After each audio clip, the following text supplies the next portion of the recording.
Okay. सो पिछले कुछ समय पे हम लोग प्रकाशित वाक्य के स्टडी को कर रहे थे, प्रकाशित वाक्य से हम लोग मनन कर रहे थे, और वहां पर हम लोग पिछले दिन जहां रुके थे वो था कि हम लोगों ने प्रकाशित वाक्य छठे अध्याय के शुरुआत को एक और बार देखे, क्योंकि बहुत सारे लोगों को सवाल था, क्वेश्चन था, संदेह था कि कैसे घटनाएं हो रही है। एक बात मैं आपको बता दूं, वो ये है कि प्रकाशित वाक्य में जितने भी घटनाएं दी है वो क्रमानुसार नहीं है। इट्स नॉट अ क्रोनोलॉजिकल किताब।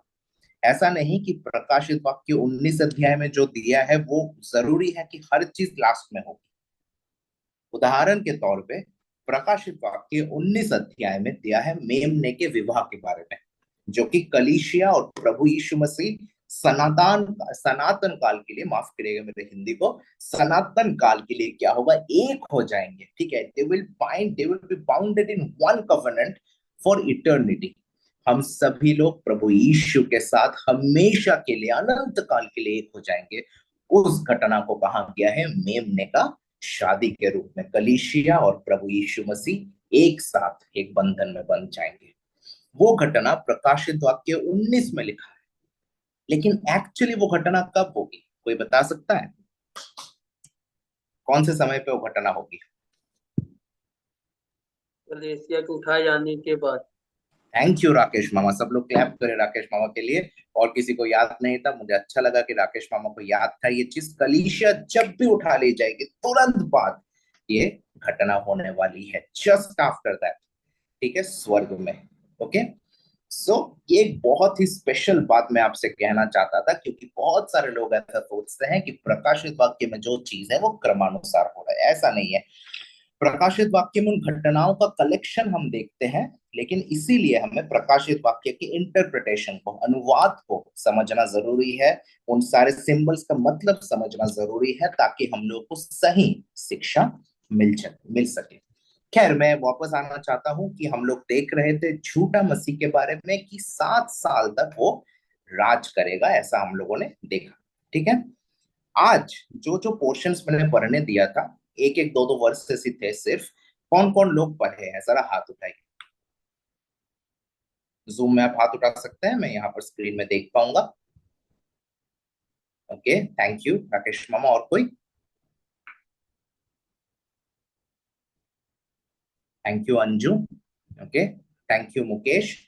तो आप लोगों में से कोई बता सकते हैं कि यहूदियों के लिए एक दिन का मतलब क्या है? अगर आप लोग पढ़े हैं उस पोर्शन को तो बहुत अच्छे से आप बता पाएंगे। यहूदियों के लिए एक दिन का मतलब क्या है? एक दिन एक ही दिन के बराबर। एक दिन एक ही दिन के बराबर है। हाँ, ये हो।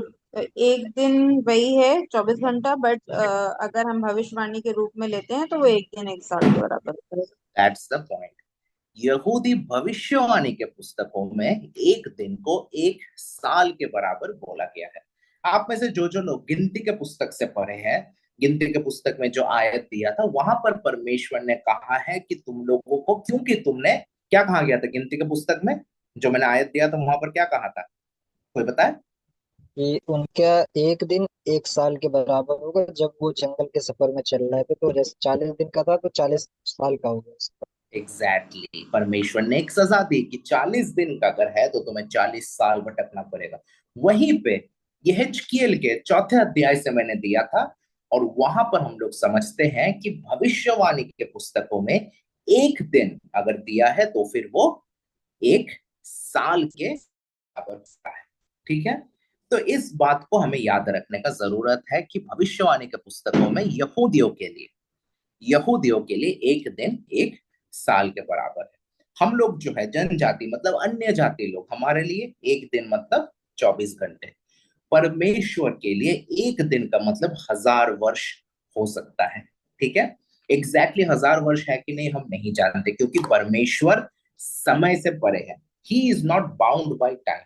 वो समय में सीमित नहीं कर सकते हम लोग परमेश्वर को। तो शायद 1000 साल हो, शायद उससे ज्यादा हो, हम नहीं जानते। लेकिन वचन ऐसा कहता है, दूसरा पत्रस 3:8 में, कि हे प्रिय लोगों, यह एक बात तुम्हारे लिए जाननी है कि प्रभु यहाँ एक दिन 1000 वर्षों के समान होता है प्रभु के यहाँ, और 1000 वर्ष एक दिन के समान। ठीक है। कहने का मतलब यहाँ पर है कि परमेश्वर हमारे समय सीमा में नहीं बंधता है, ठीक है, इस बात को याद रखिएगा। लेकिन जो हमारे स्टडी के लिए जरूरी है, सब लोग इस पॉइंट को हो सके तो लिख लीजिए कहीं पे। यहूदी भविष्यवाणी हिसाब से भविष्यवाणियों के लिए एक दिन का अनुवाद होता है एक वर्ष का, एक साल का। तो अगर कहीं पे 7 दिन दिया है तो उसका मतलब क्या होगा? अगर कोई भविष्यवाणी के पुस्तक में 7 दिन के लिए लिखा 7 है, साल 7 वर्ष।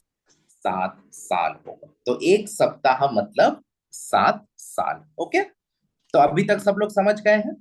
आज हम बस इस टॉपिक को करेंगे, उसके बाद हम दूसरे विषय में जाएंगे। अभी तक समझे हैं? एक सप्ताह का मतलब है 7 साल। अभी हम लोग दानियल के पुस्तक में वापस आएंगे, जो हम लोगों का मेन पढ़ने का पोर्शन था, वहां पर वी विल कम बैक।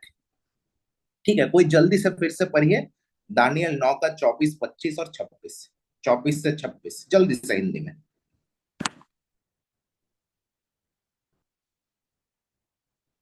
पढ़िए, कोई क्विकली।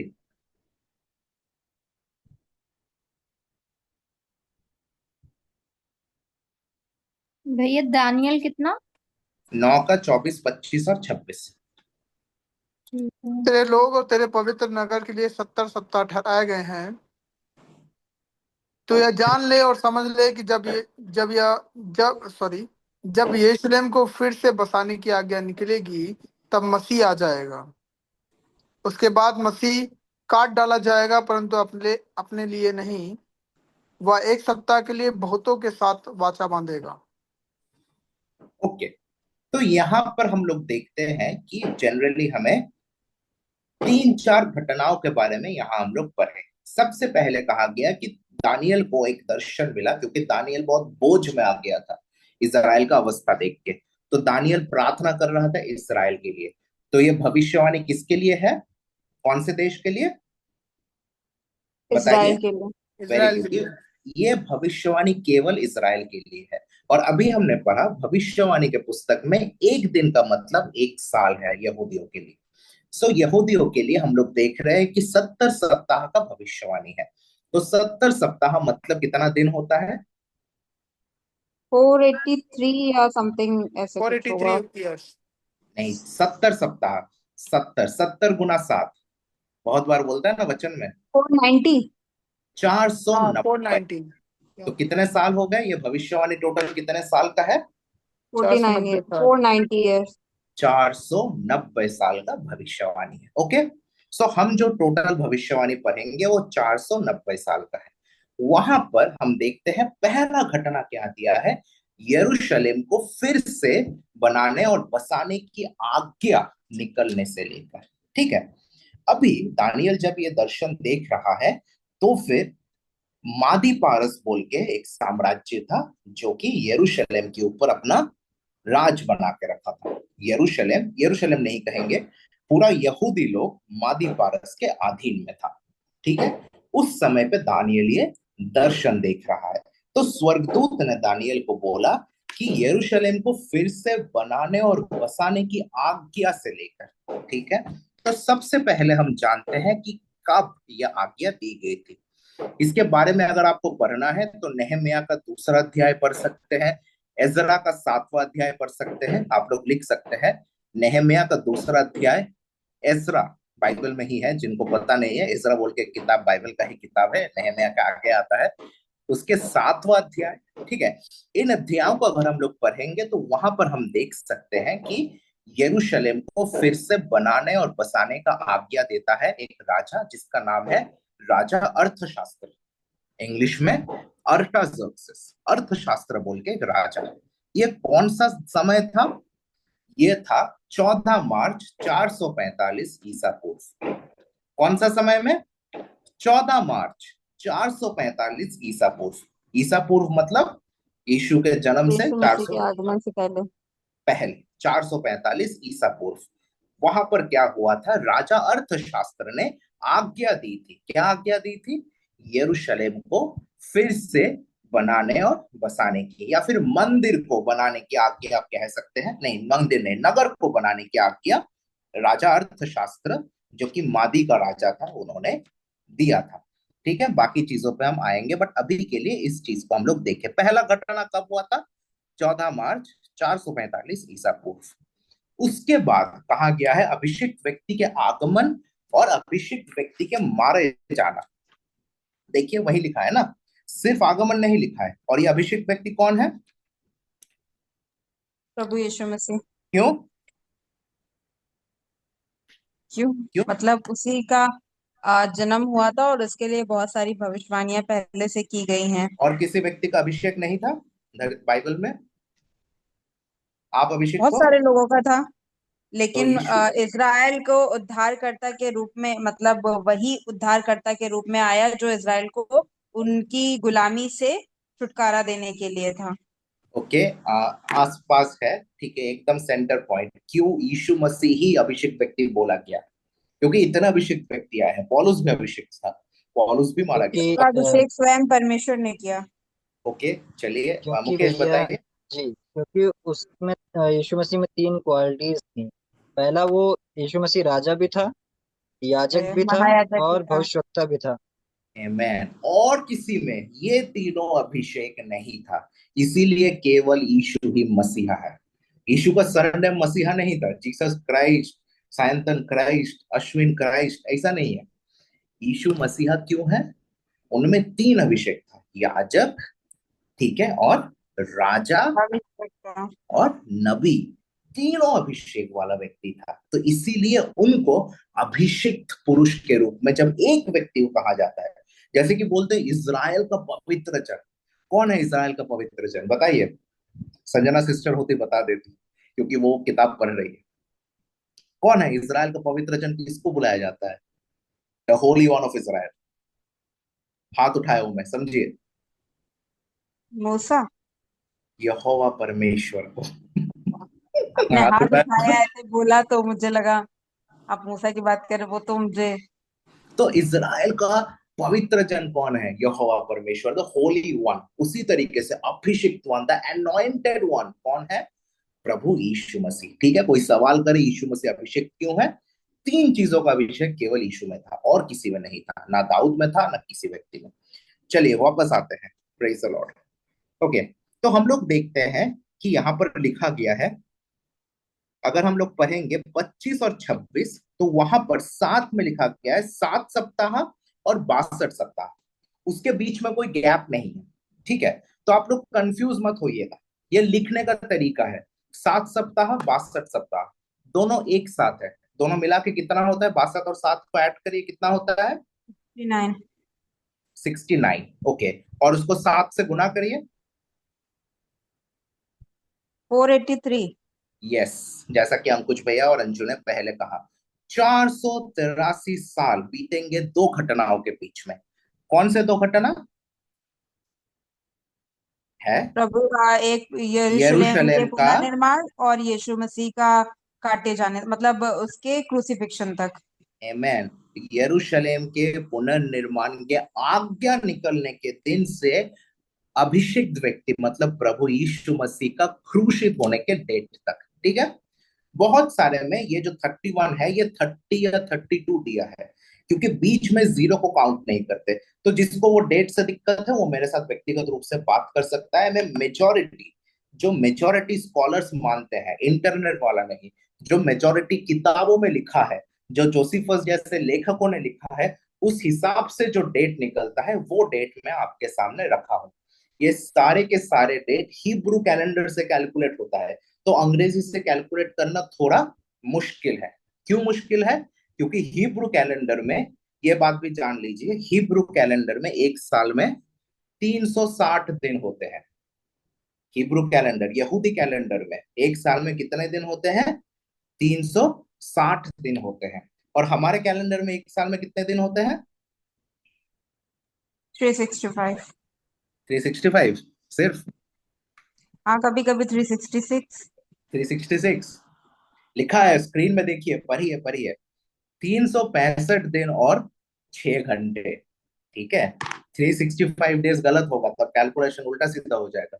365 दिन और 6 घंटे, इसीलिए जब 4 साल एक साथ होता है तो 6 घंटे 6 घंटे करके एक और दिन ऐड होता है, जिसको हम लोग लीप ईयर कहते हैं। खैर वो अलग बात है। यहूदियों के लिए एक वर्ष में 360 दिन, और हमारे लिए एक वर्ष में क्या होता है, 365 दिन और 6 घंटे। ठीक है। अगर जो लोगों को डेसिमल आता है, ठीक है, क्या बोलता है कुछ भैया डेसिमल को हिंदी में, जो भी जानते हैं डेसिमल जो है उसमें, दशमलव। हाँ दशमलव, थैंक यू डेविड। ठीक है, तो उसमें 365.25 दिन भी कह सकते हैं। ठीक है, तो ये चीज याद रखिए। तो इस वजह से क्या है कि हम अंग्रेजी के साथ एग्जैक्ट डेट्स हमेशा मैच नहीं होता, लेकिन जो मेजोरिटी मान्यता वाला है वो है 445 ईसा पूर्व 14 मार्च को निकला था यरूशलेम का पुनर्निर्माण का आज्ञा दिया था, और April 4 31 AD प्रभु यीशु मसीह को क्रूशित किया गया था। ठीक है, जो मेजोरिटी मान्यता है। भाई अभी आगे बढ़ते हैं। इस आधार पर 69 सप्ताह, जैसा आपने बोला कि 483 साल बीतने चाहिए। इन दो घटनाओं में, जो पहले दो घटना है उन दोनों में कितना साल होना है, 483 साल, 483 यहूदी साल। और यहूदी साल के अनुसार 483 साल में एक साल में 360 दिन होता है। अब कैलकुलेट करके देखिएगा, टोटल आएगा 1,73,880 दिन। मतलब कि जो घटनाएं मैंने आपको बोली, ये जो दो घटनाएं आप स्क्रीन में देख रहे हैं, यस, ये जो दो घटनाएं आप स्क्रीन में देख रहे हैं, यरूशलेम के पुनर्निर्माण के आज्ञा से लेकर मसीह के क्रूशित होने के बीच में टोटल कितने दिन होने हैं, 1,73,880 दिन। आप लोग स्क्रीनशॉट से लेते रहिए। ठीक है, 1,73,880 दिन होने चाहिए। अभी ये दोनों घटनाओं के बीच में, ये हम लोग समझ गए। अब इसको हम लोग देखते हैं हमारे कैलेंडर के अनुसार क्या आता है। ठीक है, अगर हम जाएंगे साल दर साल देखेंगे तो 445 और 31 टोटल होता है 476 साल का गैप।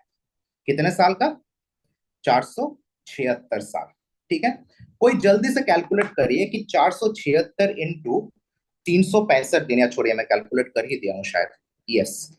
अगर हम लोग देखें 476 साल हमारे कैलेंडर के अनुसार, और 365 दिन और 6 घंटे अगर मैं देखूं, तो 1,73,859 दिन आता है।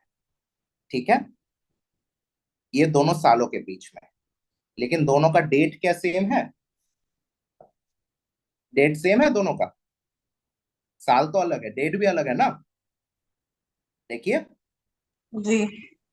जी, अगर डेट अलग है तो कितने दिनों का फर्क हो रहा है, 14 मार्च से 4 अप्रैल तक, जल्दी गिनिए। 21।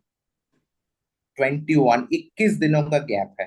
ठीक है, अगर सालों के हिसाब से देखिए तो 1,73,859 दिन है, और प्लस 21 दिन का गैप अगर हम ऐड करते हैं तो उस कैलेंडर के अनुसार भी हमारे कैलेंडर के 1,73,880 दिन होता है। मतलब सिर्फ सालों में नहीं, सिर्फ ऋतुओं में नहीं, सिर्फ घटनाओं में नहीं, अगर हम लोग दिनों के हिसाब में भी आए तो भी परमेश्वर का वचन इतना सच्चा है। वो जो लड़की है शुभम को सवाल किया था, उसको आज चुनना चाहिए था। इतना एक्यूरेट एंड करेक्ट हमारे परमेश्वर का भविष्यवाणी है। हमारे बाइबल में लगभग 40% सिर्फ और सिर्फ भविष्यवाणियों से भरा हुआ है, जिसमें से बहुत सारा पूरा हुआ है और समय पे पूरा हुआ है।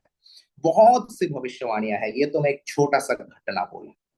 ठीक है, परमेश्वर का धन्यवाद हो कि इतना क्लियरली प्रभु ने दर्शन दिया था दानियल को। हम लोग देखे दिनों के हिसाब से भी कैलकुलेट करके देखे तो वो भविष्यवाणी पूरी हुई है। क्या बचा है इस भविष्यवाणी में, कौन सा समय बचा है, 1 सप्ताह। 1 सप्ताह, मतलब 7 साल बचा है। अभी आप लोग समझ गए कि क्यों झूठा मसीह का राज 7 साल का होगा, क्योंकि परमेश्वर ने ऑलरेडी दानियल को दर्शन दिया था कि ये 7 साल का होने वाला है। ठीक है, झूठा मसीह का राज। 9 का 27 जल्दी से पढ़िए हिंदी में, दानियल 9 का 27, उसके बाद हम इस टॉपिक को खत्म करेंगे। पढ़िए। दानियल 9:27। और वह प्रधान 1 सप्ताह के लिए बहुतों के संग दृढ़ वाचा बांधेगा, परंतु आधे सप्ताह के बीतने पर वह मेल बलि और अन्न बलि को बंद करेगा, और कंगूरे पर उजाड़ने वाली घृत वस्तुएं दिखाई देंगी, और निश्चय से ठनी हुई बात के समाप्त होने तक परमेश्वर का क्रोध उजाड़ने वाले पर पड़ा रहेगा। ओके, इसमें पूरा 7 साल का घटना दिया है इस एक आयत में। सबसे पहले क्या बोला है कि वो जो प्रधान वो सबके साथ क्या करेगा, 1 सप्ताह के लिए मतलब 7 साल के लिए दृढ़ वाचा बांधेगा। प्रकाशित वाक्य 6 अध्याय में जब हम पढ़ते हैं तो हम देखते हैं झूठा मसीह के आगमन को, राइट। झूठा मसीह के आगमन को हम लोग देखते हैं, जो कि एक यीशु मसीह की तरह सफेद घोड़ा में आता है, राइट। सफेद घोड़ा में वो आता है। इसका मतलब क्या है कि सभी लोगों को वो दिखा रहा है कि वो शांति का प्रतीक है। Okay, he is the prince of peace. यीशु का नाम क्या है? शांति का, बताइए। यीशु को हम लोग क्या, राजकुमार। शांति का राजकुमार। तो शांति के राजकुमार के पहनावे में, शांति के राजकुमार जैसा स्वयं को दिखाते हुए वैसा मुखौटा पहन के झूठा मसीह आएगा, ठीक है। और सभी के साथ एक दृढ़ वाचा बांधेगा। मैंने आज प्रभु के दास से पूछा था, पास्टर वियो वर्गीस से, कि ये दृढ़ वाचा किस चीज का होगा।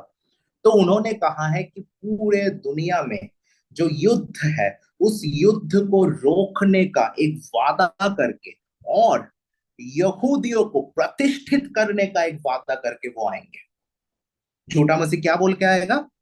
रिपीट करिए मेरे साथ। दुनिया में युद्ध रोकना और यहूदियों को प्रतिष्ठित करना, ये दोनों चीजों का वो वादा करके वाचा बांध के आएगा कि मैं ये दोनों चीजें करूंगा। और कितने सालों में करूंगा? 7 सालों में करूंगा, क्योंकि यहाँ लिखा है कि 1 सप्ताह के लिए वो वाचा बांधेगा। मतलब वो कह के ही आएगा कि मुझे 7 साल का टाइम दो, मेरे को 7 साल दो और मैं क्या करूंगा, सब चेंज कर दूंगा। सारा युद्ध रुक जाएगा और यहूदियों को प्रतिष्ठित करूंगा। अब सोचिए अभी धरती में क्या चल रहा है। अंकुश भैया जरा युद्ध का स्टेटस बताइए, कौन कौन सा देश अभी युद्ध में इन्वॉल्व है, क्योंकि मुझे पता है कि आप वर्ल्ड हिस्ट्री के बारे में सुनते रहते हैं। एक्चुअली अभी तो रशिया और यूक्रेन चल रहा है, वो तो हम्म काफी टाइम से चल रहा है। हम्म अभी कुछ टाइम पहले यूएस और यमन के बीच में भी कॉन्फ्लिक्ट चल रहा था। हम्म, चाइना और ताइवान में भी रस्सा कसी चल रही है। इधर जी इजराइल और ईरान में चल रही है। इजराइल और ये क्या बोलते हैं कि सीरिया को लेकर के भी उसमें चल रहा है। तो काफी जगह है, यानी इजराइल हर जगह इन्वॉल्व है कहीं ना कहीं मिडिल ईस्ट में। यस। तो हम देख रहे हैं कि दो चीजें अंकुश भैया के बात से हम समझे। नंबर वन, दुनिया भर में करीब करीब 4-5 महाद्वीप में युद्ध चल रहा है, 4-5 कॉन्टिनेंट्स में युद्ध चल रहा है। और दूसरा बात, इसराइल बहुत से देशों के साथ युद्ध में क्या है, इन्वॉल्व है। और बहुत सारे देश इसराइल के आक्रमण को पसंद नहीं कर रहे हैं। ये भी हम पढ़ते हैं कि क्यों इसराइल को ऐसा अटैकिंग मोड में आना है, ये भी हम जानते हैं, ठीक है। आप लोग पता करिएगा कि इसराइल क्यों इतना युद्ध करता है। मैं आपको एक होमवर्क दे रहा हूँ, पता करिएगा इसराइल को क्या डिमांड है, क्या चाहिए इसराइल को आसपास के देशों से, क्या चाहिए इसराइल को पैलेस्टाइन और गाजा से, पता करिएगा, ठीक है। वो भी बाइबल से है, इसीलिए मैं आपको बोला पता करिएगा, ठीक है। ये आपका पर्सनल होमवर्क है। वापस आते हैं अपने टॉपिक में। तो इसराइल युद्ध में इन्वॉल्व है, दुनिया युद्ध में इन्वॉल्व है। तो झूठा मसीह के आने का समय बताइए। निकट है कह 7 वर्ष। सकते हो। शायद कल आ सकते हैं, शायद आज रात में डोनाल्ड ट्रंप कह सकते हैं कि हम यूनाइटेड नेशन डिसाइड किए इस व्यक्ति को खड़ा करेंगे। ऐसा हो सकता है, संभव है, क्योंकि वो समय हम लोग नहीं जानते। लेकिन उसके पहले हम लोगों को प्रभु यहां से उठा लेंगे। ये बात हम जानते हैं कि झूठा मसीह के राज शुरू होने से पहले कलीसिया क्या होगा, यहां से चला जाएगा, ठीक है। तो झूठा मसीह को ये दो काम दिए जाएंगे। कौन से दो काम? एक है युद्ध रोकना दुनिया में और दूसरा है इसराइल को प्रतिष्ठित करना। दोनों चीजों का आज जरूरत है। तो इसीलिए मैं कह रहा हूं कि झूठा मसीह का आगमन किसी भी क्षण में हो सकता है। इसलिए मैं कह रहा हूं कि कलीसिया को तैयार रहना है। अगर अभी भी अपने जीवन में अपवित्र कार्यों को कर रहे हो, अभी भी अगर अशुद्ध जीवन जी रहे हो, तो मैं यीशु के नाम से इस समय में कह रहा हूं कि अपने मनों को फिराइए, क्योंकि खुदा बाप का आगमन निकट है। हालेलुया। वो अपने दुल्हन को लेने किसी भी क्षण आ सकते हैं, इसीलिए हमें जागते रहना है। आमेन। सो कमिंग बैक, तो झूठा मसीह ये वायदा करके आएगा, और ठीक बीच में, ये 7 साल के बीच में, मतलब 3.5 साल बाद, मतलब 1290 दिन बाद क्या करेगा वो? ये वाचा तोड़ देगा। He will break the covenant. झूठा मसीह ये वाचा तोड़ देगा, और वो आराधनाओं को बंद कर देगा। सिर्फ यहूदी आराधना नहीं, कोई भी धर्म का आराधना हो, ज़ोरास्ट्रियन आराधना हो, हिंदुओं का आराधना हो, ईसाइयों का आराधना हो, यहूदियों का आराधना हो। जो ईसाई धरती में रहेंगे वो तो खैर ईसाई होंगे नहीं, बस नाम के मसीही लोग होंगे। बस मैं कहने के लिए मैं कह रहा हूँ, ठीक है। जितने भी रिलीजियंस हैं, जितने भी धर्म हैं, सबका आराधना बंद होगा, और पूरे विश्व को एक ही व्यक्ति का पूजा करना होगा, सजदा करना होगा एक ही व्यक्ति के सामने, और वो कौन होगा? वो होगा झूठा मसीह। Centre of all of this, ये सारे आराधना का जो सेंटर है वो यरूशलेम होगा। यरूशलेम में जो मंदिर है, यरूशलेम में जो मंदिर है, वहां से झूठा मसीह कंट्रोल करेगा। वहां पर वो घृणित वस्तु को खड़ा करेगा, मतलब मूर्ति को बनाएगा, मतलब स्वयं के मूर्ति को बना सकता है। झूठा भविष्यवक्ता वहां पर झूठा मसीह के मूर्ति को बनाएगा, उसके अंदर प्राण प्रतिष्ठा करेगा, और सभी लोगों को बोलेगा कि सिर्फ इसका पूजा करना है, वरना आपको मार दिया जाएगा। दिस वुड बी द फरमान पूरे दुनिया के लिए उस समय पे होने वाला है। इसीलिए कहा गया कि वो बीच में उस वाचा को तोड़ेगा, ठीक है। और उसके बाद अंत में हम जानते हैं 7 साल खत्म होते ही प्रभु यीशु मसीह आएंगे, इनको क्या होंगे? डालेंगे, और फिर 1000 साल के लिए प्रभु यीशु मसीह का राज इस धरती में होगा। इनके बारे में हम लोग पढ़ेंगे आने वाले समय में, लेकिन आज मैंने हमारे मीटिंग के जो लीडर्स हैं, मैंने उनसे बात किया व्यक्तिगत रूप से और ग्रुप में भी, और जो बात सामने आई वो ये है कि हम सभी को ये सारे स्टडीज के साथ साथ बुनियादी मसीही शिक्षा के ऊपर फोकस करने का जरूरत है। मुझे बहुत पसंद है ऐसा टाइप का डिस्कशन करना, मुझे पर्सनली बहुत एक्साइटिंग लगता है। आप में से बहुत सारे लोग ऐसे डिस्कशंस को पसंद भी करते हैं, ठीक है। लेकिन उससे भी ज्यादा जरूरी है कि बुनियादी मसीही शिक्षा के ऊपर फोकस करना, ठीक है। कौन से बुनियादी मसीही शिक्षा के बारे में हम कह रहे हैं? अगर मैं वचन अनुसार देखूं कि बुनियादी मसीही शिक्षा क्या है, ठीक है, तो फिर इब्रानियों के 6 अध्याय में बहुत सारे चीज दिया है। वहां पर विश्वास को बुनियादी मसीही शिक्षा कहा गया है, बपतिस्मा को कहा गया है, ले हैंड यानी कि हाथ रखना, उसको बुनियादी मसीही शिक्षा कहा गया है, मृतकों में से पुनरुत्थान को बुनियादी मसीही शिक्षा कहा गया है, और साथ में जो अंतिम न्याय होगा उसको भी कहा गया है। तो अभी हम लोग बुनियादी शिक्षा में ही है। Understand this thing. अभी जो हम लोग स्टडी कर रहे थे वो बुनियादी मसीही शिक्षा ही था, लेकिन बुनियाद से भी बुनियाद में अब जाना है, उसको भी और सरल तरीके से हमें करना है। हमें बहुत बेसिक चीजों के बारे में स्टडी करने का आवश्यकता है, एंड दैट इज फेथ। विश्वास के बारे में, विश्वास क्या है, सुसमाचार क्या है, किस प्रकार हम लोग एक विश्वासी जीवन बिता सकते हैं, नया जन्म का मतलब क्या है, नया जन्म क्या होता है, पवित्र आत्मा का कार्य क्या है। आप में से कौन कौन इन सवालों के उत्तर जानते हैं? जरा हाथ उठाइए। जो सवाल मैं अभी बोला उनके आंसर कौन कौन जानता है? नया जीवन क्या है, पवित्र आत्मा का कार्य क्या होता है, विश्वास क्या है, सुसमाचार क्या है, कौन कौन इसके आंसर जानते हैं? ओके, अंकुश भैया जानते हैं। बाकी लोग या तो कुछ सोच के हाथ नहीं उठा रहे। मुकेश जानता है, दैट्स गुड। डेविड कह रहे हैं सो। अंजू आपने क्यों नहीं हाथ उठाया?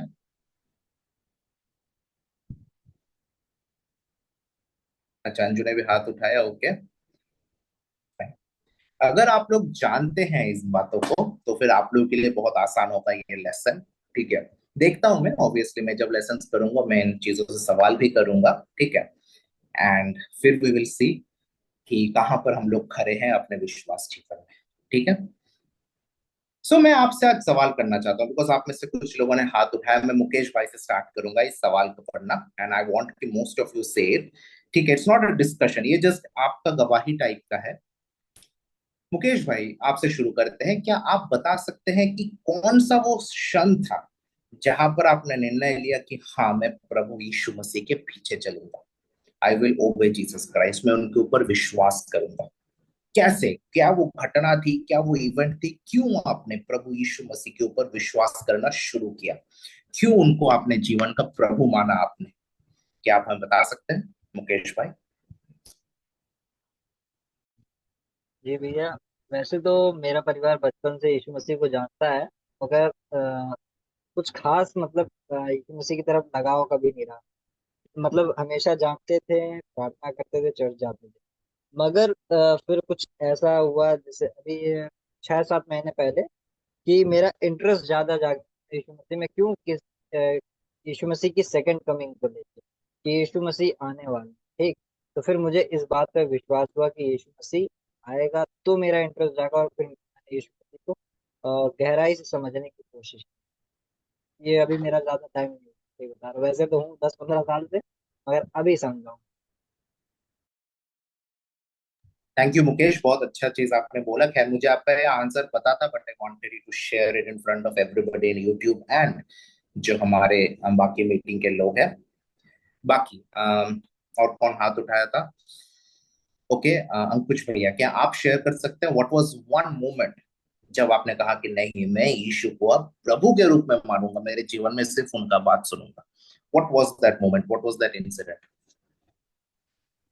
मेरी लाइफ में ऐसे बहुत सारे इंसिडेंट रहे हैं, बट एक टाइम मुझे लगा कि मुझे लगता था कि मतलब, क्योंकि मैं साइंस बैकग्राउंड को बहुत ज़्यादा बिलीव करता था, फिजिक्स पढ़ाने वाला था, तो मेरा बहुत ज़्यादा स्ट्रांग होल्ड था मतलब प्रैक्टिकल चीज़ों पे। बाइबल पढ़ता था, सारी चीज़ें ठीक है मतलब, पर इतना ज़्यादा बिलीव नहीं था। बट एक टाइम पर जब मुझे फील हुआ कि मतलब मेरे हाथ में कुछ नहीं है, मतलब कुछ भी नहीं है, तब मुझे लगा कि नहीं, खुदा ही प्लानिंग करता है। और तब से मैंने हर चीज़ को खुदा पे डालना शुरू किया कि नहीं, वो जो भी प्लान करेगा वो बेहतर है। और उसने ब्रह्मांड बनाया है, उसने इस चीज को, क्योंकि बहुत सारी बातें हैं जिसके आंसर मेरे पास नहीं है, या बोले इस देश के या फिर इस दुनिया के बेहतरीन साइंटिस्ट के पास भी उनके आंसर नहीं है। और उसे बना कौन सकता है? खुदा बना सकता है। तो बाइबल अभी पिछले 1-1.5 सालों से, जब से लाइन ऑफ जूडा रिलीज हुआ, जब से लाइन ऑफ जूडा बढ़ रहा है, तो वचन से और ज्यादा अंडरस्टैंडिंग धीरे धीरे बढ़ती चली गई। तो मुझे लगता है कि नहीं, अब प्रभु पे डिपेंडेंट होना अच्छी चीज है, कि वही है जो आपको हर एक तरह से क्या करता है, मॉडिफाई करता है।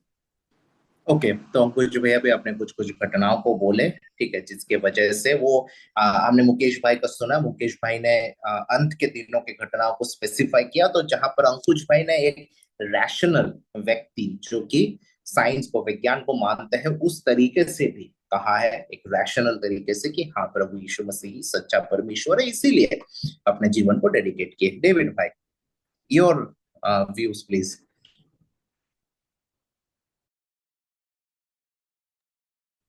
अम, वैसे जैसे मुकेश भाई ने कहा कि मेरा भी परिवार भी बहुत सालों से ही मसीह में है। मैं तो मतलब बहुत जनरेशन, मैं तो कहूँगा जनरेशन से हम लोग मसीह उसमें हैं। लेकिन अगर पर्सनली कहा जाए कि मैंने कब से यीशु मसीह को मतलब अपना माना है, तो बचपन से ही मेरे परिवार वालों ने इसकी नींव डाल दी थी मेरे अंदर कि हाँ, चर्च जाना अच्छी बात होती है, वचन को सीखो। तो वो सब मुझे अच्छा लगता था ही। लेकिन परमेश्वर की पर्सनल लेवल पे जो करुणा मैंने देखी है अपने जीवन के एक्सपीरियंसेस से, जो जैसे जैसे बड़ा हुआ हूँ और समझा है कि विश्वास रखना क्या होता है और विश्वास क्यों रखा जाता है, ये जब परेशानियां मेरे पे आई हैं और जब परमेश्वर का हाथ अपने ऊपर देखा है, परमेश्वर का प्यार अपने लिए देखा है, जब समझा है कि परमेश्वर की अनुग्रह होता क्या है, तब मेरा उस पे खुद खुद से विश्वास बनने लगा। अब ये नहीं कहूंगा कि हाँ, चलो मैं मानता हूँ कि मेरे परिवार ने मुझ में नींव डाली, लेकिन उसके बाद जो निर्माण करा है वो परमेश्वर के जरिए करा है मैंने। Thank you David brother. Anju, क्या आप शेयर करना चाहेंगे? ओके, प्रेज द लॉर्ड सभी को। मैं मतलब सेम जो चीज डेविड ने बोली, वैसे हमारा जनरेशन से तो नहीं था, बट मैंने जब से अपना होश संभाला, मैं बहुत ही यंग थी, आई थिंक 2-3 साल की रही होंगी जब से हमारा फैमिली विश्वास में आया। मतलब ड्यू टू सम सर्कमस्टांसेस, मतलब मेरे नानी के यहाँ पे मेरे मामा का इश्यूज था। उसकी वजह से मम्मी को किसी ने बताया और मम्मी ने जाना शुरू किया, और इन लोगों का विश्वास बढ़ा। एंड जब मैंने खुद को मतलब संभाला, जब से जाना, तब से मैं वहीं जाना, मतलब हमें वहीं पे रोपा गया, यूं कह लें। और मुझे कभी भी संसार की चीजें, या फिर उसके बाद में, मतलब जब से मैंने प्रभु को जाना, थोड़ा ही ग्रो होने के बाद में, मुझे वो चीजें नहीं अच्छी लगी कभी भी। मंदिर जाना, या मतलब मुझे उस चीज से बहुत सफोकेशन होता था कि कोई अगर मेरे फ्रेंड लोग मुझे बोले कि अरे चलो मंदिर की बात है, थोड़ा सा अंदर से चलना और फिर वापस आ जाना, मतलब मेरे से नहीं होता था। और कुछ सालों पहले जैसे मेरी, मतलब मैं अपना पर्सनल बोलूं तो मुझे वो चीजें अच्छी लगती थी, मुझे प्रभु के साथ वक्त बिताना अच्छा लगता था, ज्यादा से ज्यादा टाइम उसके साथ रहना अच्छा लगता था। एंड इनफैक्ट जब सारी चीजें अच्छी चल रही थी, उसी टाइम पे मेरी लाइफ में मतलब इतना बड़ा भूकंप आया। मैं बचपन में बहुत बार बीमार हुई, बट मेरे होश में मैं इतनी ज्यादा बीमार रही, इतनी सारी चीजें हुई, बट उस टाइम पे भी परमेश्वर ने मेरे अंदर ढांढस दिया कि मैं इस बात को परमेश्वर की ताकत के द्वारा कहने वाली हो सकी कि चाहे मैं जीऊं चाहे मैं मरूं, उन सारी चीजों से परमेश्वर को महिमा मिले। तो वो एक दौर, जिस दौर में जब मुझे लगता था कि मैं अकेलेपन में, मेरे साथ कोई नहीं है, क्योंकि हर समय मैं अपने दर्द, अपनी चीजों को किसी और से बयान नहीं कर सकती थी, उस समय मैंने परमेश्वर के हाथ को अपने साथ महसूस किया। और मैं इस बात का विश्वास करती हूँ, और इस बात को विश्वास के साथ लोगों से कहती भी हूँ कि वो परमेश्वर हमें कभी नहीं छोड़ता। जब हम अकेलेपन में होते हैं, जब हम सोचते हैं कि हमारे साथ कोई नहीं है, वो तब भी हमारे साथ होता है। हमारी फैमिली में बहुत सारी ऐसी गवाहियां हैं जिसका अगर हम बखान करें, जैसा मतलब जब 2000 में एक तूफान आया था, हमारा पूरा घर गिर गया था, और मम्मी और हमारे एक मामा आए हुए थे और भैया, और पीछे से, मतलब हमारे घर के जस्ट पीछे एक फैक्ट्री था, उसका पूरा दीवार आकर के, मतलब वो जो छत थी वो प्लास्टर वाली नहीं थी, तो वो पूरा दीवार आकर के गिरा, और मम्मी ने, मतलब हम लोग को जिस रूम में प्लास्टर वाला था वहां से बुला लिया था हमें उस वाले रूम में, और ऐसे दीवार आकर के गिरी कि बस हम लोग निकलने जा रहे थे डोर पे, और वो पूरा एक पहाड़ टाइप का, पूरा एक पत्थर का पिलर आकर के वहां पे रुका। बस थोड़ा सा बचा था, वरना पूरा सर वर हम सबका फट जाता। लेकिन परमेश्वर ने हमें तब भी बचाया, तब हम लोग नए नए विश्वास में आए थे। कुछ ही टाइम पहले हमारी दीदी भी नहीं रही, और बहुत सारी चीजें ऐसी हुई, हम फाइनेंशियली बहुत ज्यादा वीक हो गए। बट उन सारी परिस्थितियों में परमेश्वर ने हमें नहीं छोड़ा, और परमेश्वर ने हमें वो ताकत दी कि हम भी उसे नहीं छोड़े, और वही प्यार मेरे अंदर बना रहा, उसने उसको और ज्यादा डेवलप किया अपनी आशीषों के द्वारा, और आज मैं हर समय हर चीज में उसकी आशीष को अपने जीवन में देख सकती हूँ। Praise the Lord. Thank you Anju, और सभी लोगों को मैं शुक्रिया कहना चाहता हूँ। अलग अलग व्यक्ति ने अलग अलग तरीके से अपने एक्सपीरियंस को शेयर किया है। जहां पर डेविड ने एक्सपीरियंसिंग गॉड को एक अलग तरीके से बोला, वहीं पर अंजू ने एक सर्कमस्टांसेस, परिस्थितियों के द्वारा किस तरीके से परमेश्वर ने उनके जीवन में कार्य किया वो बताया। मैं श्योर हूं कि राकेश मामा के लिए, या फिर शिवानी के परिवार के लिए, या जितने भी लोग आज इस मीटिंग में जुड़े हुए हैं, सिस्टर लिया अभी नई नई जुड़ी है, ठीक है, सबके जीवन में मैं जानता हूं कि परमेश्वर ने कोई ना कोई कार्य निस्संदेह किया है, जिसके वजह से आप लोग परमेश्वर को उद्धारकर्ता और प्रभु के रूप से मानते हैं। ठीक है, दैट्स वेरी गुड। मुझे बहुत ही अच्छा लगा ये चीज कि आप लोगों ने बताया। ठीक है, अब मेरा सवाल आपसे है, हम लोग अगले हफ्ते से इस बुनियादी शिक्षा को आरंभ करेंगे, वह विश्वास को लेके, लेकिन आज मैं बस इंट्रोडक्शन दे रहा हूँ। ठीक है, आप सभी लोगों से, इनफैक्ट जितने भी लोग इस मीटिंग में हैं, सभी से मेरा एक सवाल है, वो ये है कि परमेश्वर ने कहा है कि बाइबल में साफ रीति से कहा गया है दो बातें, ठीक है, कि ये दो बातें करने से आप परमेश्वर के सामने धर्मी ठहरते हो और आपको उद्धार प्राप्त होता है। क्या आप बता सकते हैं ये कौन सी बातें हैं? मुकेश, क्या आप बता सकते हैं कि कौन सी ऐसी चीज है जिसके वजह से हम परमेश्वर के सामने धर्मी ठहरते हैं और उद्धार पाते हैं? ये एक चीज पता है, विश्वास। और विश्वास का प्रकटीकरण कैसे? सिर्फ विश्वास? ऑब्वियसली विश्वास तो है, लेकिन किस तरीके से? आपका आपने बात सही बताया है, कि विश्वास है। विश्वास और बपतिस्मा के द्वारा। बपतिस्मा के द्वारा, ओके, बपतिस्मा के द्वारा हम लोग परमेश्वर के सामने धर्मी ठहरते हैं। तो in that case I think Mukesh और महिमा कब धर्मी नहीं है। बहुत अच्छा पॉइंट था, बपतिस्मा लेना जरूरी है। थैंक यू राकेश मामा, ये चीज याद दिलाने के लिए कि बपतिस्मा लेना जरूरी है। लेकिन बपतिस्मा की वजह से हम परमेश्वर के सामने। आई थिंक अभी राकेश मामा का भी बैप्टिज्म नहीं हुआ है। राकेश मामा को बपतिस्मा नहीं हुआ है? मेरे ख्याल से शायद नहीं हुआ है। ओके। नहीं हुआ है। राकेश मामा, कोई पास्टर पकड़ी है? ऐसा नहीं बोलना है, कोई प्रभु के दास के पास जाइए प्लीज, ठीक है? अपने आपके परिवार जिस कलीसिया में जाते हैं, जाके प्रभु के दास से बात करिए, ठीक है? मैं बपतिस्मा नहीं दे सकता हूँ, ठीक है? मेरे को परमेश्वर ने वो अथॉरिटी, वो अधिकार नहीं दिया है कि मैं बपतिस्मा दूं। पहले दिया था अपने शहर में, लेकिन मैं वहां बपतिस्मा नहीं दे सकता हूँ। मैं ये बात सभी को साफ कर दूं, ये कार्य कलीसिया का है, लायन ऑफ जूडा मिनिस्ट्रीज का नहीं है। तो राकेश मामा, आपसे अनुरोध है, कृपया कोई प्रभु के दास से बात करिए जिस भी कलीसिया में आपका परिवार जाता है। आप अगर चाहे तो हम भी बात कर सकते हैं प्रभु के दास से, कोई दिक्कत नहीं है। बट बाकी लोगों के लिए, जितने भी लोगों का एक रेगुलर कलीसिया में जब जितने भी लोग जाते हैं, प्लीज बपतिस्मा के लिए अपने पासवानों से या कलीसिया के लीडर्स से बात करिए। खैर, बपतिस्मा जरूरी है, लेकिन उसका विश्वास के साथ या उद्धार के साथ कोई लेना देना बपतिस्मा का नहीं है। कोई और उत्तर? अंजू, डेविड भाई, अंकुश भैया, बिकॉज आप लोग बुनियादी शिक्षा पाए हैं, तो I think you should know the answer. Sorry, question क्या था? सवाल यह था कि बाइबल में बताई गई कौन सी ऐसी चीज है जिसके द्वारा हम लोग धर्मी ठहरते हैं, और कौन सी ऐसी चीज है जिसके द्वारा हम उद्धार पाते हैं? वचन क्या कहता है?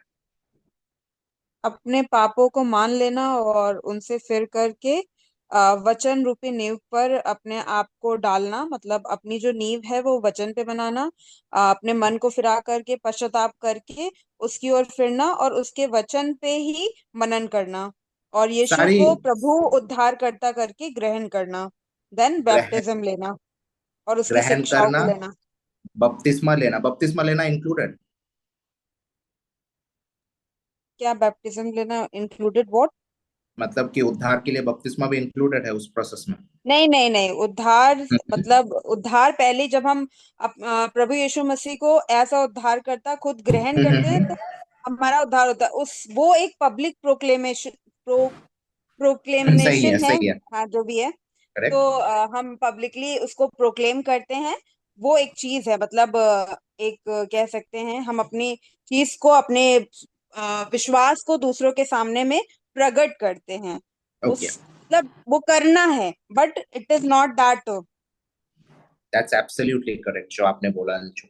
ठीक है, आपने वो पॉइंट को हिट किया, बट एग्जैक्ट जो लिखा है वचन में वहां पर आप एग्जैक्ट वहां नहीं पहुंचे, but your point was correct. Mukesh का बात भी सही था, ठीक है? वचन साफ कहता है किसके द्वारा हम लोग उद्धार पाते हैं, ठीक है? कौन सा प्रक्रिया, प्रक्रिया शब्द कहना सही नहीं होगा, कौन सा अंगीकार करने के द्वारा हम लोग उद्धार पाते हैं, ठीक है? निकालिए मेरे साथ रोमियो 10 अध्याय उसका 9 और 10 आयत, ठीक है? रोमियो 10 उसका 9 और 10, कोई हिंदी में पढ़िए।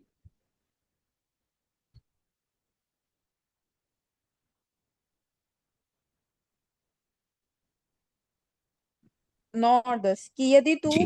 अपने मुंह से यीशु को प्रभु जानकर अंगीकार करे और मन से विश्वास करे कि परमेश्वर ने उसे मरे हुए में से जिलाया है, तो निश्चय उद्धार पाएगा। 10, 10 भी पढ़िए। ओके, क्योंकि धार्मिकता के लिए मन से विश्वास किया जाता है और उद्धार के लिए मुंह से अंगीकार किया जाता है। Exactly exactly. जब आप मन में विश्वास करते हैं कि यीशु मसीह मुर्दों में से जी उठा है, सरल भाषा में आप मन में विश्वास करते हैं यीशु ही परमेश्वर है, तो आप परमेश्वर के सामने धर्मी ठहरते हैं। सो मुकेश, आपका आंसर सही था, लेकिन उसका पूरा विवरण क्या है? जब आप मन में क्या विश्वास करेंगे मुकेश? यीशु मुर्दों में से जी उठा जी है, होता यीशु ही परमेश्वर है, तो आप प्रभु के सामने धर्मी ठहरते हैं। ठीक है, आप मन से विश्वास किए। तब जब आप मन से विश्वास करते हैं तो आप क्या बनते हैं? जो विश्वास करा वो कौन? धर्मी। धर्मी। और साथ में जो विश्वास करते हैं उसको हम कौन क्या कहते हैं? जो विश्वास करते हैं उसको क्या कहते हैं? विश्वासी। हाँ, विश्वासी। इतना क्या घबराते हो? विश्वास करते हैं विश्वासी। जो मन से विश्वास किया वो विश्वासी। क्या मुकेश विश्वासी है? आप जी विश्वासी हो भैया। मुकेश? हाँ। जी सिर्फ भैया। सिर्फ विश्वासी हो? धर्मी भी है, धर्मी। धर्मी विश्वासी हो। ओके डेविड, क्या आप सिर्फ धर्मी विश्वासी हो? डेविड बोलेगा नहीं, मैं वर्शिप लीडर हूँ। उद्धार पाया हुआ विश्वासी। उद्धार पाया हुआ। क्या अंजू, आप सिर्फ उद्धार पाया हुआ विश्वासी हो? अब वो तो प्रभु ही डिसाइड करेगा, वैसे तो मैं ओके।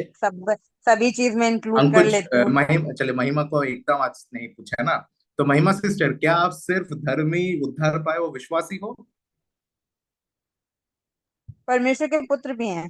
परमेश्वर के पुत्र। महिमा, क्या आप सिर्फ उद्धार धर्मी विश्वास पाए हुआ परमेश्वर के पुत्र विश्वासी हो?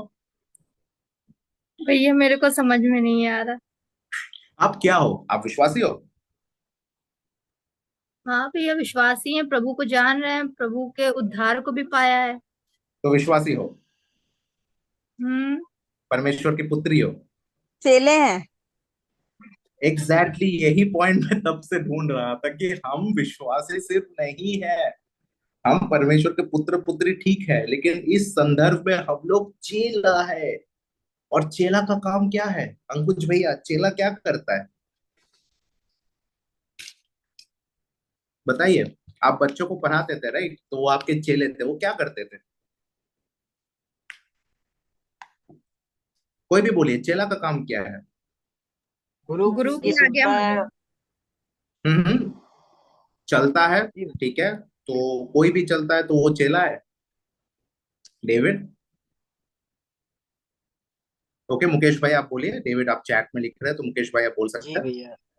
जो गुरु की शिक्षाओं को सुनता है और उसी शिक्षा के अनुसार चलता है उसके पीछे, वो चेला है क्या? वेरी जी। गुड। जो गुरु के शिक्षाओं को सुनता है और उसके पीछे चलता है वो चेला है। और चेला का अल्टीमेट गोल क्या है? बहुत बार बोला हूं ये मीटिंग में। एक चेला का अल्टीमेट गोल क्या है? परमेश्वर के वचन को सारे जहान में फैलाना, उसके सुसमाचार को बांटना और और लोगों को मतलब उसका पर्सनल चेला पर्सनल बनाना। गोल पर, क्या है? पर्सनली गोल क्या है? पर, वो मिशन है, वो चेला का मिशन है। ठीक है, गोल क्या है? पर्सनली एक चेला, कि मैं हम किसी का उसके, चेला क्यों बनता हूँ? कि जैसा वो है वैसे हम भी बने। आमेन, प्रेज द लॉर्ड। हमारा अल्टीमेट गोल है कि हम अपने गुरु जैसा बनने पाए। ठीक है, हाथ दिल पे हाथ रख के बोलिए कि मेरा गोल है कि मुझे यीशु की तरह बनना है, इसीलिए मैं यीशु का चेला हूँ।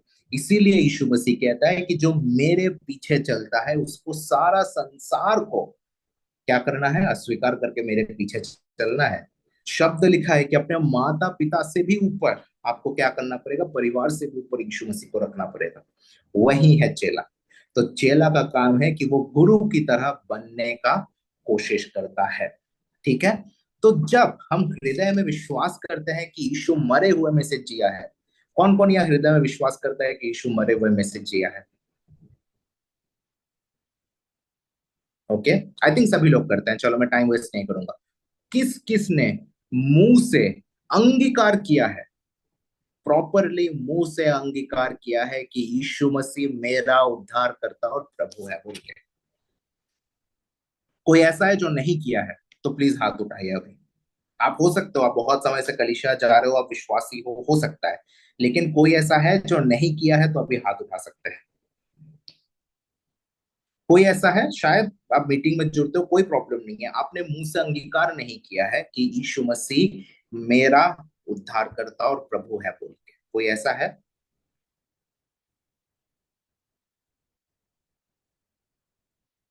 सबने किया है? महिमा, मुकेश, राकेश मामा किया है, मैं जानता हूँ। महिमा, मुकेश, लिया सिस्टर, सबने?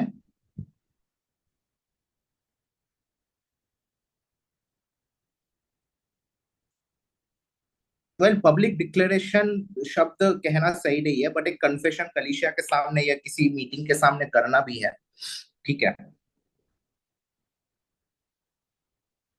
तो ठीक है, हम आपके लिए आज प्रार्थना करेंगे। मैं किसी को फोर्स नहीं करूंगा क्योंकि ऑनलाइन मीटिंग है, तो आप लोग म्यूट करके भी बोल सकते हो, ठीक है। मैं आपके लिए प्रार्थना करूंगा, आपको हाथ उठाने का जरूरत नहीं है। मैं जो बोलूंगा, रिकॉर्डिंग बंद होगा, उसके बाद मैं जो बोलूंगा कोशिश करिएगा कि आप उसको रिपीट करें, ठीक है। सो मुंह से अंगीकार करना क्यों जरूरी है? क्योंकि मुंह से जब मैं कहता हूं तो एक डिक्लेरेशन होता है कि हाँ, मैं प्रभु के पीछे चलूंगा, लेकिन मैं सचमुच तब तक नहीं चल पाऊंगा जब तक मैं हृदय से विश्वास ना करूं।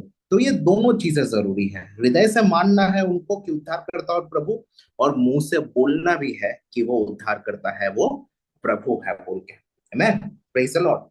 तो हम लोग अभी जो टीचिंग शुरू करेंगे, आज आप लोग देखें मसीही बुनियादी शिक्षा में आप लोग कहां पर खड़े हैं। बहुत सीखना है। ये मैं यही चीज आपको मतलब कहना भी चाहता था कि ऐसा नहीं कि सिर्फ ये टीचिंग शिवानी के फैमिली के लिए, राकेश मामा के लिए, या शुभम के लिए, या सरिता सिस्टर के लिए, मैं बस नाम ले रहा हूँ, या सिर्फ महिमा के लिए या मुकेश के लिए, ये हम सबके लिए है। This is a teaching for all of us. जब मैं इसको प्रिपेयर करूंगा तो मुझे भी वचन से, जब मैं पढ़ूंगा तो मुझे भी बहुत सारी चीजें सीखने का मौका मिलेगा।